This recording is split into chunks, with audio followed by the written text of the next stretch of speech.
Electronic channels లో మరో కొత్త ఛానల్ అమ్మా న్యూస్ విజయవంతం కావాలని చెప్పి ప్రేక్షకులకి మరింత దగ్గర కావాలని చెప్పి కోరుతూ దానికి శుభాకాంక్షలు తెలియజేస్తా ఉన్నాం. ప్రజల హృదయాల్ని తాకే విధంగా అమ్మా న్యూస్ మరింత ముందు పోవాలని చెప్పి కోరుతా ఉన్నాను. అట్లాగే తెలుగు ప్రజలు లేదు భారతదేశ వ్యాప్తంగా ఓ పండుగగా దసరా పండుగను జరుపుకుంటున్నారు. అదేవిధంగా తెలంగాణలో బతుకమ్మను జరుపుకుంటా ఉన్నారు. బతుకమ్మ అనేటువంటిది బతుకులో ఉన్నటువంటి బాధలు చెప్పడానికి తెలంగాణ ప్రజలు ఎంచుకున్నటువంటి ఒక ప్రక్రియ పురాతన కాలం నుంచి. ఇక్కడ బతుకు వెదల్ని చెప్పుకునేటువంటి ఆ బతుకమ్మ పండగ అనేటువంటిది పీడిత ప్రజల పండగ, కష్టజీవుల పండగ, సాధారణ ప్రజల పండగ. అమ్మా న్యూస్ ప్రేక్షకులందరికీ నమస్కారం. ఈ బతుకమ్మ పండుగ సందర్భంగా ప్రేక్షకులందరికీ కూడా బతుకమ్మ శుభాకాంక్షలు.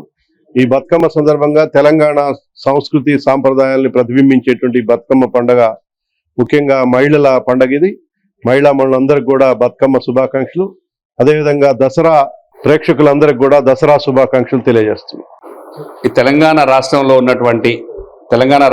ఉన్నటువంటి నా సోదరిమణులందరూ కూడా ముందుగా దసరా శుభాకాంక్షలు తెలుపుతున్నా. ఈ పండగ ప్రతి మనిషిలో విజయదశమి, ఆ రోజు నుంచి విజయం, ఆ ఒక్కరోజు 365 రోజుల బ్రహ్మాండమైన ముహూర్తం. అది అందరు మంచి పనులతో స్టార్ట్ అవుతారు.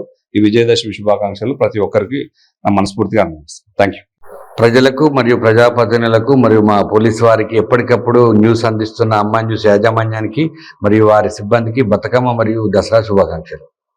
ఖమ్మం పట్టణ ప్రజలకు, అమ్మా న్యూస్ ప్రేక్షకులకు బతుకమ్మ మరియు దసరా పండుగ శుభాకాంక్షలు. సంతోషం కోసం చేసుకునేటువంటి కార్యక్రమాల్లో గొడవలు దారి తీయకుండా, కుటుంబ కలహాలు రాకుండా అందరూ సంతోషంగా జరుపుకోవాలని కోరుకుంటున్నాను.